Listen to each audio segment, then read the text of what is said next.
My uncle's $10 million company went to whoever could crack his final code in 48 hours, and my Harvard-educated siblings hired hackers while I remembered the bedtime stories he told me. Uncle Elijah died on a Monday morning at 4:17 a.m. in his penthouse overlooking the Seattle skyline, his fingers still resting on his laptop keyboard.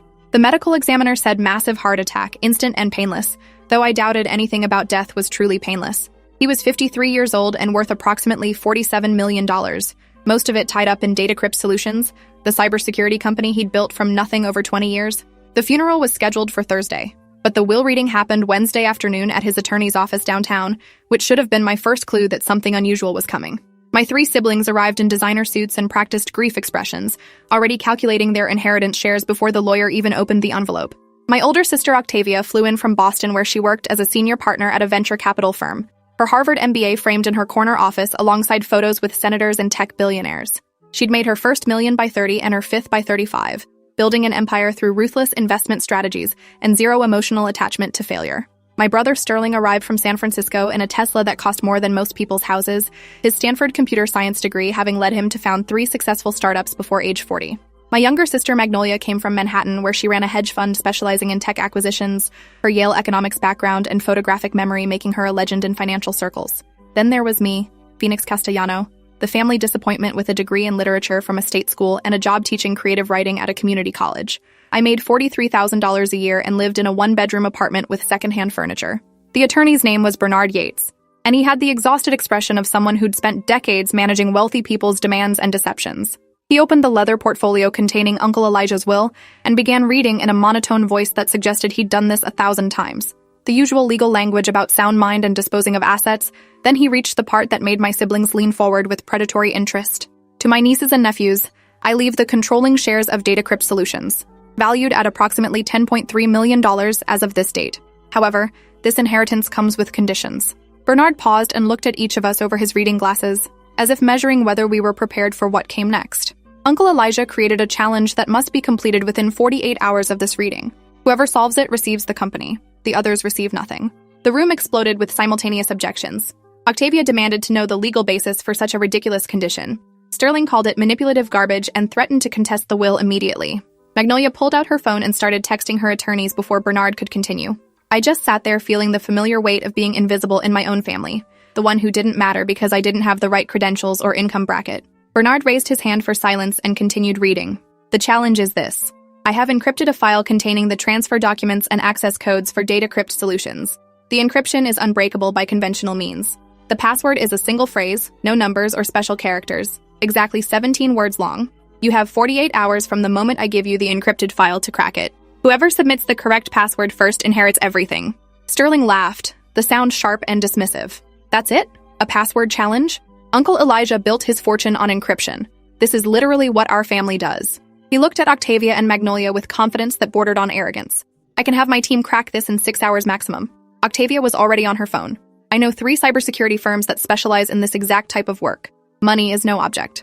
Magnolia nodded in agreement, her fingers flying across her tablet screen. I'm allocating $500,000 for this. We can hire the best hackers in the world, run distributed computing attacks, brute force if necessary. Bernard cleared his throat. There's more.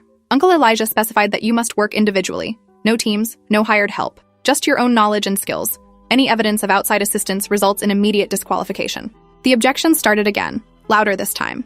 Octavia stood up, her voice taking on the commanding tone she used to intimidate competitors in boardrooms. This is absurd. We're business people, not hackers. How are we supposed to crack military-grade encryption alone? Sterling was pacing, his tech genius brain already working through possibilities. What's the encryption method? AES 256? RSA? Some proprietary algorithm he designed? Bernard consulted his notes. The file itself will tell you the encryption type. That's all the information he provided. He handed each of us a USB drive in a sealed envelope. The 48-hour countdown begins the moment you open the envelope. Choose your timing wisely. Magnolia grabbed hers immediately. I'm starting now. Every second counts. Sterling and Octavia took theirs with similar urgency. I held mine carefully, the small drive feeling impossibly heavy with the weight of Uncle Elijah's final test. We left the attorney's office and gathered in the building's parking garage, an impromptu war council that I wasn't technically invited to, but attended anyway through sheer proximity. Sterling was already planning his strategy aloud. I'll set up a virtual machine isolated from everything, run every decryption tool I have access to, analyze the algorithm for weaknesses. Octavia interrupted. I'm calling everyone I know in cybersecurity for advice, not help, just consultation about methodology. That should be allowed under the rules. Magnolia was downloading software to her laptop right there in the parking garage. I'm going to systematically try password combinations based on everything I know about Uncle Elijah's life. Birthdays, anniversaries, favorite quotes, places he lived. It has to be something personally meaningful. They all turned to look at me then, as if suddenly remembering I existed, and wondering what possible strategy I could employ with my useless literature degree and complete lack of technical expertise. "What are you going to do, Phoenix?" Sterling asked with barely concealed condescension. "Write a poem about encryption?" Octavia didn't even pretend to be polite. "You should probably just forfeit now. Save yourself the embarrassment of failing publicly." Magnolia at least tried for sisterly concern. "This is way outside your skill set. Maybe Uncle Elijah didn't realize how difficult he was making this for you." I looked at the USB drive in my hand and thought about Uncle Elijah, about the hundreds of hours we'd spent together when I was young, about the stories he'd told me that my siblings had been too busy to listen to. "I'm going to remember," I said quietly. "Remember what?" Sterling laughed. "Remember how to hack? You can barely use Excel." I shook my head.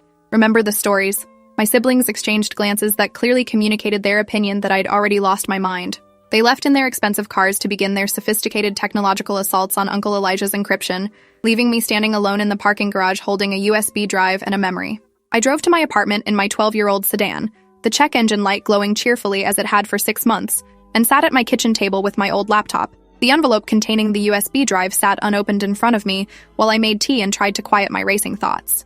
Uncle Elijah had been my favorite person in the world when I was young, before my siblings had discovered ambition and success, and I'd discovered that being smart in ways that didn't produce wealth made you invisible.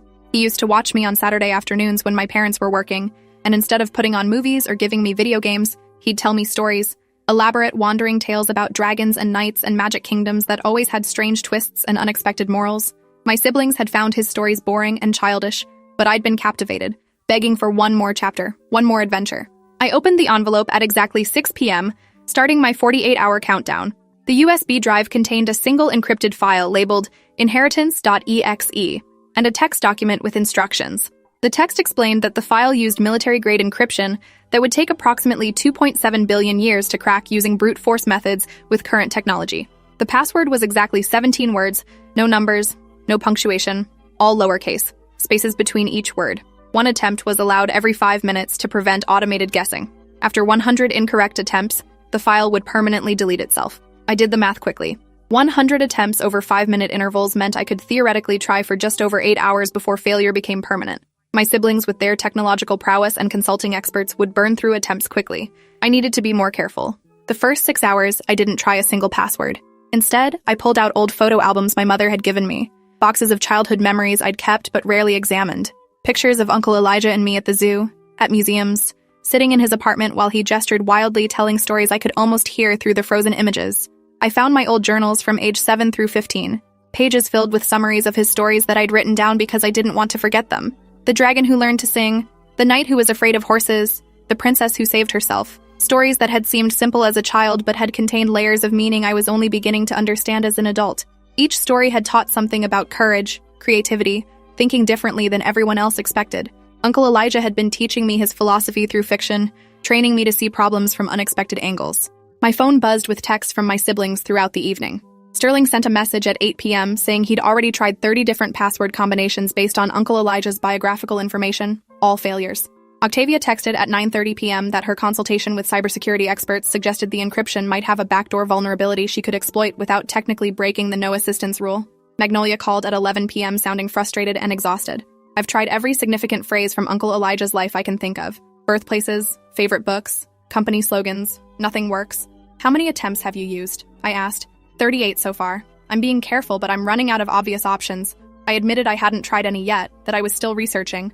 She laughed in disbelief. You haven't even started? Phoenix, you're going to run out of time. After she hung up, I went back to my journals and read them cover to cover, searching for patterns. Around 2 a.m., I found something interesting. In my journal from age 9, I'd written about a story Uncle Elijah had told me about a wizard who hid his most important spell in plain sight. Everyone searched for complex incantations and ancient languages, but the spell was actually hidden in a children's nursery rhyme that everyone knew but nobody thought to try. The story had been about how people overlook simple solutions when they're expecting complexity, how intelligence sometimes means recognizing that the obvious answer is correct. I flipped through more journals finding similar themes. The treasure that was hidden in the first place everyone looked. the monster that was defeated by speaking its name plainly instead of using powerful magic. Uncle Elijah had been obsessed with the idea that people overcomplicated things, that brilliance sometimes meant seeing the simple truth everyone else missed. I texted Sterling at 3 a.m. asking if he remembered any of Uncle Elijah's bedtime stories from when we were kids. His response came back immediately, suggesting he was still awake working on the encryption. What stories? He never told me stories. He was always working or reading technical manuals. I felt a strange sadness reading that, realizing my siblings had been so focused on achievement even as children that they'd missed the parts of Uncle Elijah that mattered most. He told me stories every Saturday for 8 years, I replied, about dragons and wizards and knights. Sterling's response was dismissive. That was kid stuff for you because you were the baby. The rest of us were learning actual skills.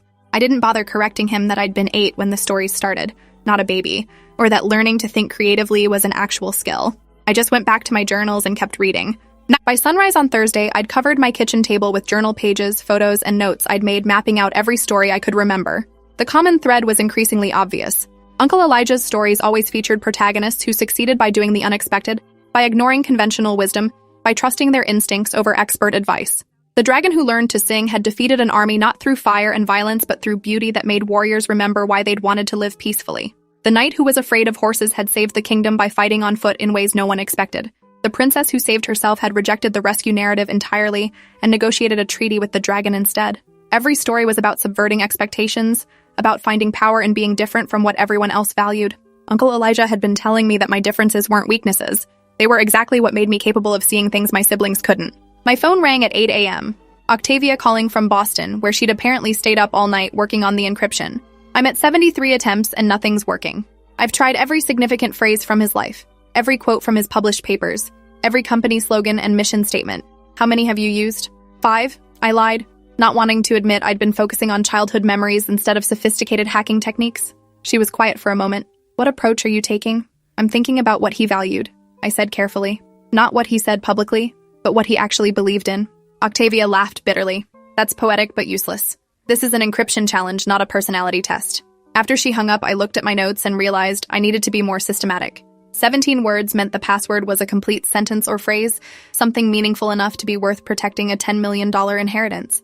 I started listing every significant phrase from Uncle Elijah's stories that I could remember. Some were too short, some too long, but I was looking for ones that captured his essential philosophy. Around 10 a.m., I found it in my journal from age 11. Uncle Elijah had told me a story about a treasure hunter who spent his whole life searching for gold in distant lands, ignoring the diamond mine on his own property because it seemed too easy, too close to home. The moral had been explicit, unlike most of his stories. Sometimes the most valuable things are right in front of us, but we miss them because we're looking for complexity instead of truth. I counted the words. Exactly 17. My hand started shaking as I typed it into the password field. All lowercase. Spaces between words. Exactly as the instructions specified. The 5-minute timer counted down while I held my breath. At 0, I pressed enter. The screen flickered. Access denied. My heart sank. I'd been so certain the phrase had felt so right, but apparently I'd been wrong. I had 99 attempts remaining and 40 hours left. I went back to my journals and kept searching. Maybe the phrase was from a different story. Maybe I'd misremembered the exact wording. Around noon, Magnolia called sounding panicked. I'm at 86 attempts and I think I'm close. I've been trying variations of his favorite philosophical quotes, but nothing's working. The pressure is getting to me. I'm starting to make stupid mistakes. I tried to sound encouraging. You're being too rigid. Maybe the password isn't something famous or public. Maybe it's something personal. Something only someone who really knew him would remember. Magnolia was quiet. I didn't really know him, Phoenix. None of us did. We were always too busy being successful.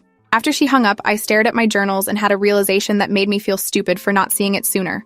The password wasn't from one of Uncle Elijah's stories. It was one of his stories, condensed into 17 words. I grabbed my journal from age 10 and found the story I'd summarized as The Boy Who Collected Stars. In my childish handwriting, I'd written the entire plot. A boy wanted to be special, so he collected stars from the sky and put them in jars, but the stars died without space to shine. He learned that trying to own beautiful things destroys them. You have to let them be free to appreciate their light. I counted the words in that summary. 23, too long. But underneath, I'd written what Uncle Elijah had said when he finished the story. His actual moral in his exact words that I'd copied down because they'd seemed important. I counted. 17 words exactly. I typed carefully, triple-checking each word against my journal entry. The most valuable things in life cannot be possessed, only appreciated by letting them remain free and wild. I hit enter and waited through the 5-minute countdown, my heart racing so fast I felt lightheaded. The timer hit 0. The screen flickered again. This time, the encrypted file began to decrypt, a progress bar appearing and filling slowly. It took 3 minutes of processing before a PDF document opened, revealing the transfer documents for DataCrypt Solutions, access codes for bank accounts, legal paperwork transferring ownership. At the top of the first page was a video file icon. I clicked it and Uncle Elijah's face appeared on my screen, recorded sometime in the weeks before his death. He looked tired but peaceful, sitting in his office with Seattle visible through the windows behind him. Phoenix, if you're watching this, you figured out my puzzle. I'm not surprised. You were always the smart one in the family, though nobody else recognized it because you were smart in ways that don't show up on resumes or bank statements. Your siblings are brilliant at what they do. I'm proud of their success, but they learned to value the wrong things. They learned that money and status and credentials matter more than wisdom, creativity, compassion. You were different. You listened to my stories when they thought stories were childish. You asked questions about meaning instead of just memorizing facts for tests. You chose a career helping others discover their voices instead of climbing corporate ladders. That's why you're the only one who could solve this puzzle. The password wasn't hidden in technical manuals or company documents. It was hidden in the time we spent together, in the lessons I tried to teach through fiction, in the relationship we built while everyone else was too busy achieving things. Uncle Elijah paused in the video, and I saw emotion flash across his face. The company is yours because you're the only one who understands what it's really for. DataCrypt Solutions isn't about making money from encryption technology. It's about protecting freedom, privacy, and dignity in a world that's increasingly trying to control and commodify everything. I built encryption systems that let dissidents communicate safely, that protect journalists from authoritarian governments, that give ordinary people sovereignty over their own data and lives. Your siblings would turn it into a profit machine, selling to the highest bidder regardless of ethics. You'll use it the way I intended, as a tool for liberation, not oppression. The video ended with Uncle Elijah looking directly into the camera. I love you, Phoenix. I always saw your potential even when you doubted yourself. Now prove me right. Build something meaningful with this gift. I sat staring at my laptop screen in stunned silence, tears running down my face, my phone buzzing with increasingly frantic calls from my siblings that I ignored. The weight of what had just happened was overwhelming. I'd inherited a $10 million company, financial security beyond anything I'd imagined, and the responsibility of carrying forward Uncle Elijah's vision. The countdown timer on my screen showed I'd had 43 hours and 27 minutes remaining. I'd solved it with one attempt, while my siblings had burned through dozens of guesses, each trying to brute force a puzzle that required remembering, rather than computing. I needed to tell them, needed to be present for the fallout. But first I let myself sit in the quiet apartment and cry for the uncle who'd seen value in me when everyone else hadn't, who'd left me, not just wealth, but validation. I called Bernard Yates at 1 p.m. and told him I'd successfully decrypted the file. His professional mask slipped for a moment, revealing surprise. Already? It's been less than 20 hours. Most people were expecting this to take the full 48. I explained that I'd approached it differently than my siblings probably had. Bernard asked me to forward the decrypted files to verify their authenticity, which I did, and he confirmed within 30 minutes that I'd legitimately cracked the encryption. Congratulations, Ms. Castellano. I'll begin the process of transferring ownership immediately. There are significant legal documents to sign, board meetings to attend, and your uncle left detailed instructions about the transition. Can you come to my office this afternoon? I agreed and hung up, then finally answered the 10th call from Sterling, who was apparently having a complete meltdown. What approach are you using? Sterling demanded without preamble. I've tried 93 different passwords and nothing's working. I'm running out of time and attempts. I need to know what strategy you're employing because clearly you know something we don't. I took a deep breath. I already cracked it, Sterling. 3 hours ago.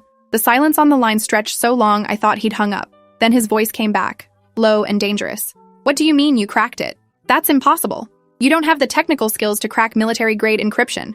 I didn't crack the encryption through technical skills, I explained. I remembered what Uncle Elijah valued and what he tried to teach us. The password was from one of his bedtime stories. Sterling's laugh was harsh and disbelieving. You're lying. You're trying to psyche me out, make me waste my remaining attempts on nonsense.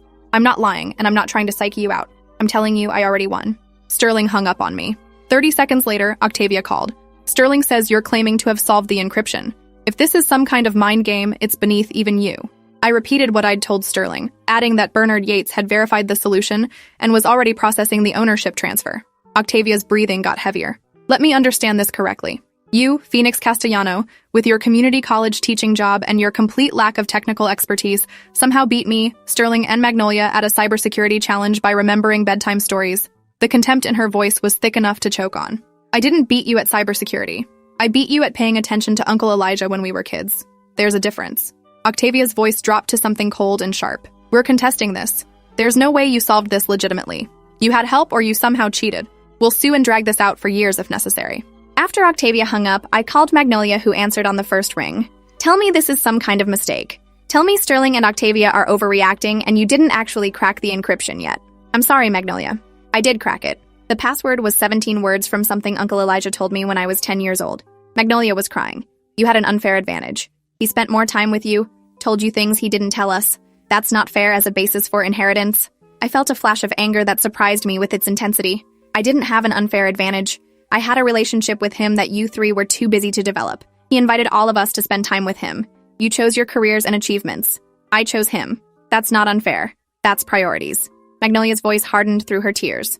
We're not letting this stand. Get ready for a legal battle. The next 3 days were a blur of attorney meetings, paperwork, and increasingly hostile communications from my siblings. They hired a law firm that specialized in contested inheritances and filed an emergency injunction attempting to freeze all assets until the matter could be litigated. Bernard Yates explained that such challenges were common but rarely successful when the will was clearly written and the challenge had been completed legitimately. Your uncle anticipated this exact scenario. He included provisions that specifically address attempts to contest based on claims of unfairness or lack of equal opportunity. The video will provide clear evidence that he intended the challenge to reward the relationship you built with him, not technical skills. Still, we should prepare for a lengthy legal process.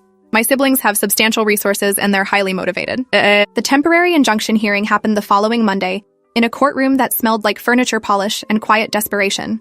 My siblings arrived with 3 attorneys who looked like they billed $800 per hour, dressed in suits that cost more than my monthly rent. I sat with Bernard Yates in my best professional outfit from Target, trying not to feel intimidated by the obvious wealth disparity. The judge, a woman in her 60s named Judith Blackwood, reviewed the case materials with an expression that gave nothing away. She asked the opposing counsel to present their argument for why the inheritance should be frozen and the challenge invalidated. The lead attorney, a man named Gregory Frost, stood and delivered a polished speech about unfair advantage and unequal opportunity, arguing that Uncle Elijah had essentially rigged the challenge to favor one grandchild over the others. Mr. Castellano deliberately designed a challenge that required information only Ms. Phoenix Castellano possessed, Gregory argued, his voice pitched for maximum sympathetic impact. He told her stories and shared personal philosophies that he withheld from his other nieces and nephews, creating an information asymmetry that made it impossible for them to compete on equal footing. This constitutes unequal treatment and potentially undue influence over the deceased during his final years. Judge Blackwood interrupted. Are you arguing that an uncle spending time with one niece and sharing stories with her constitutes undue influence? Gregory hesitated. We're arguing that he deliberately created conditions where only she could succeed, which suggests the competition was a sham designed to circumvent normal inheritance distribution. Bernard stood to respond. Your Honor, may I present evidence that contradicts this characterization? The judge nodded and Bernard pulled out a thick folder. These are phone records, emails, and text messages spanning 20 years, Bernard explained, handing copies to the judge and opposing counsel. They document repeated invitations from Elijah Castellano to all 4 of his nieces and nephews to spend time with him, attend events together, visit his home, and engage in various activities. The other 3 consistently declined due to their busy schedules and professional obligations. Ms. Phoenix Castellano consistently accepted these invitations and maintained regular contact with her uncle throughout her life. He didn't withhold information from the others. They chose not to be present to receive it. Gregory flipped through the evidence, looking increasingly uncomfortable. The volume of documentation was overwhelming. Emails from Uncle Elijah inviting Sterling to coffee, declined. Texts asking Octavia to visit, ignored. Voicemails requesting Magnolia attend a family dinner, unreturned. Years of attempts to maintain relationships that my siblings had been too busy to prioritize. Judge Blackwood reviewed the materials in silence for several minutes. Mr. Frost, she finally said, are you arguing that people have a legal obligation to spend time with their relatives in order to preserve future inheritance rights? Because that's not a principle I'm familiar with in estate law. Gregory straightened his shoulders. We're arguing that the challenge was designed to be unsolvable, except by someone with specific private knowledge, making it effectively predetermined rather than a genuine competition. Bernard produced another document. The challenge was solvable by anyone who knew Elijah Castellano's values and philosophy, which were publicly available through his published writings, speeches, and interviews. However, the password specifically came from oral stories he told, which he offered to share with all his nieces and nephews, but only one took him up on the offer. Judge Blackwood's expression suggested her patience was wearing thin. Motion denied. The will clearly states the terms of the challenge. Ms. Castellano completed the challenge within the specified time frame using legitimate means. The fact that she was better prepared due to her relationship with the deceased is not grounds for invalidating the inheritance. Case dismissed. My siblings appealed immediately, dragging the legal process out for another 2 months, while I remained in a strange limbo of being technically the owner of DataCrypt Solutions, but unable to access any assets or make any decisions. Bernard warned me that the appeals process could take 6 months or longer, that my siblings had the resources to fight this for years if they chose. During this period, I continued teaching my classes at the community college, living in my same small apartment, driving my same aging car. The only difference was the constant stream of legal documents I had to review and sign, depositions I had to attend, questions I had to answer about my relationship with Uncle Elijah, and how I'd solved his encryption challenge. My siblings' attorneys tried every angle they could think of, arguing that the challenge had been too difficult, that it violated public policy, that it demonstrated Uncle Elijah had lacked capacity when he created it. The appeals court hearing happened on a Wednesday morning in early December, 3 months after Uncle Elijah's death. The courtroom was grander than the first one, with dark wood paneling and a sense of historical weight. The 3-judge panel included 2 men and 1 woman, all looking like they'd been hearing legal arguments since before I was born. Gregory Frost presented an expanded version of his previous arguments, adding expert testimony about encryption difficulty and the statistical improbability of solving such a challenge without extensive technical training. One of his experts, a cybersecurity professor from MIT, testified that the encryption Uncle Elijah had used would normally require years of specialized knowledge to crack, making it fundamentally unfair to expect non-experts to solve it. Bernard cross-examined him carefully. Would it be accurate to say that knowing the password makes the encryption trivially easy to crack, regardless of technical expertise? The professor admitted that was true. Bernard then played Uncle Elijah's video for the court, the one that had been attached to the decrypted files. The judges watched in silence as Uncle Elijah explained his reasoning, his voice filling the courtroom. Phoenix listened to my stories when they thought stories were childish. She asked questions about meaning instead of just memorizing facts for tests. She chose a career helping others discover their voices instead of climbing corporate ladders. That's why she's the only one who could solve this puzzle. When the video ended, one of the judges, an older man named Justice Raymond Whitfield, asked Gregory directly, "Counselor, are you arguing that a person cannot leave their assets to the family member who maintained the closest relationship with them?" Gregory tried a different approach. "We're arguing that framing it as a competition created false hope in the other beneficiaries and wasted their time on a challenge they couldn't possibly win." Justice Whitfield looked skeptical. They couldn't win because they didn't have the information. They didn't have the information because they chose not to spend time with the deceased over a period of decades. How is that the deceased's fault or the responsibility of the one beneficiary who did maintain a relationship? Gregory had no good answer. The appeals court upheld the original ruling unanimously, with a written opinion that Bernard later told me was unusually pointed in its criticism of my siblings' position. The court basically said they were trying to weaponize their own neglect of their uncle as grounds for inheritance, which was not a valid legal strategy. The opinion specifically noted that Elijah Castellano had made extensive documented efforts to maintain relationships with all his nieces and nephews, that 3 of them had consistently rebuffed these efforts while 1 had embraced them, and that creating an inheritance challenge based on that relationship was entirely within his rights. The inheritance was mine, legally and finally. The actual transfer of ownership happened on a Thursday afternoon in a conference room at DataCrypt Solutions headquarters in downtown Seattle. Bernard walked me through stacks of documents explaining what each one meant and where to sign. The company's board of directors had been notified and were waiting in an adjacent conference room to meet their new owner. I felt like an imposter in my Target suit surrounded by corporate furniture that probably cost more than my annual salary. Bernard must have sensed my anxiety because he paused before we entered the boardroom. "Your uncle chose you for a reason, Miss Castellano. He believed you understood the company's mission better than your siblings would have. Trust that judgment." The board consisted of 8 people, 5 men and 3 women, all looking at me with expressions ranging from curiosity to barely concealed skepticism about whether a community college teacher could run a multi-million-dollar tech company. I introduced myself and explained that I intended to maintain Uncle Elijah's vision for the company, rather than dramatically changing direction. The board members asked careful questions about my background, my understanding of the business, my plans for leadership. I was honest about my limitations. I'm not a cybersecurity expert, and I'm not going to pretend otherwise. I need to rely on the existing team's technical expertise. But I understand what my uncle built this company to do: protect privacy and freedom for people who need it most. That mission doesn't change. One board member, a woman named Dr. Yuki Tanaka, who served as chief technology officer, asked the question I'd been dreading. "What makes you qualified to lead a company in an industry you have no experience in?" I took a breath and decided honesty was my only real option. My uncle thought I was qualified because I listened when he talked about values and purpose instead of just profit margins. If that's not enough for you, I understand. But I'm not selling, and I'm not stepping aside. The board meeting ended with polite but non-committal expressions of support. Dr. Tanaka stayed after the others left, approaching me with a directness I appreciated. "Your uncle talked about you sometimes," she said. "He was proud of you for choosing teaching over more lucrative careers. He said you had integrity that was rare in families with money. I'm willing to give you a chance to prove him right, but you need to understand that this company has competitors who will view your inexperience as weakness. You'll need to learn fast." I thanked her and asked if she'd be willing to help educate me about the technical aspects of the business. She agreed, and we scheduled daily meetings for the next month to bring me up to speed on everything from encryption protocols to market positioning. It was overwhelming but also energizing in a way my teaching job had stopped being years ago. My siblings made one final attempt to challenge the inheritance through a different legal mechanism, arguing that the company's value had been significantly understated in the will and that they were entitled to a portion based on the actual current valuation of approximately $13.7 million. This challenge failed even faster than the previous ones, because Bernard had documentation showing that the valuation in the will had been conservative on purpose and that any appreciation in value between Uncle Elijah's death and the ownership transfer was irrelevant to inheritance distribution.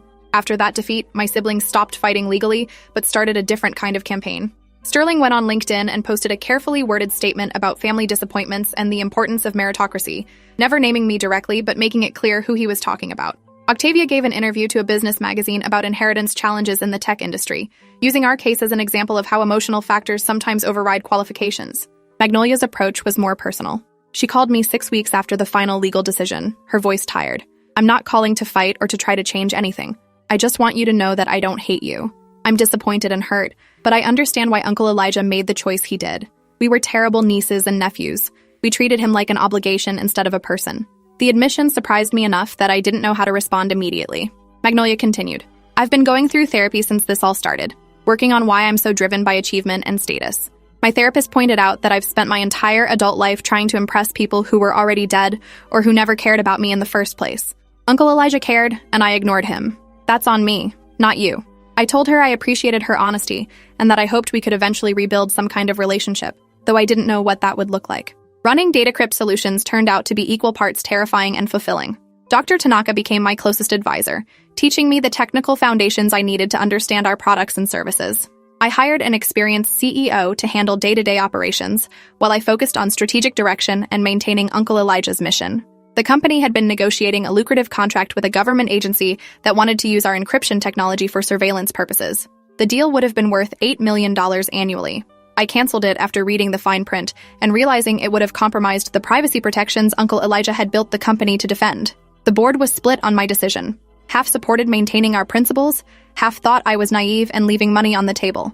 I stood firm and we found alternative clients who wanted encryption for protection rather than control. Within 6 months of taking ownership, I'd established a new division of the company focused on providing free encryption services to journalists, activists, and nonprofit organizations in authoritarian countries. The division wasn't profitable, but it fulfilled Uncle Elijah's vision more directly than anything else we did. Dr. Tanaka helped design systems that were simple enough for non-technical users, but sophisticated enough to resist government hacking attempts. We started getting media attention for our work. Profiles in tech magazines about the community college teacher who'd inherited a cybersecurity company and was using it to protect human rights. The attention was uncomfortable but useful for attracting clients and talent who cared about mission over money. Sterling sent me an article about the company with a brief message. "I wouldn't have done what you're doing, but I respect it." It was the closest he'd come to acknowledging that maybe Uncle Elijah had made the right choice.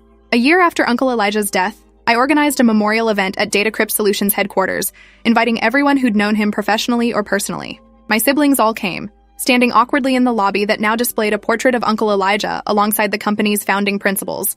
I gave a speech about his vision and values, about how he'd built a company that prioritized protecting freedom over maximizing profit, about how he'd taught me through bedtime stories that the most valuable things in life can't be possessed, only appreciated. Octavia cried during the speech, real tears that she didn't try to hide.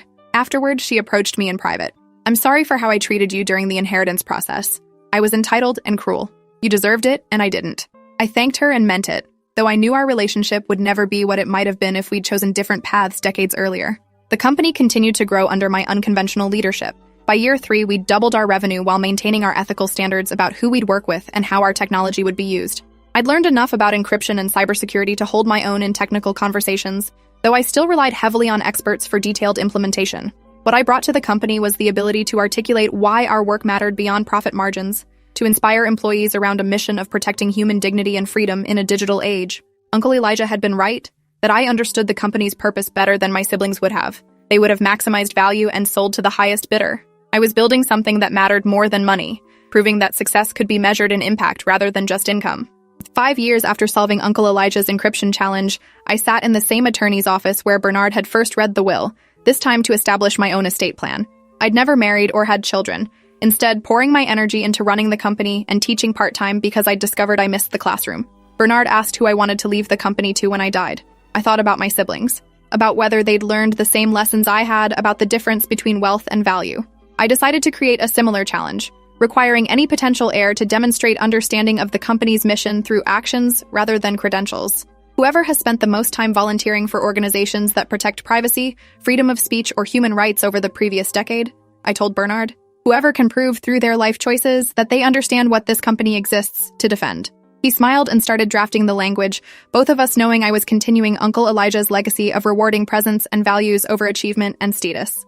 The bedtime stories Uncle Elijah had told me as a child became legendary in the company, referenced in training materials and strategic planning meetings as examples of the philosophy that guided our decisions.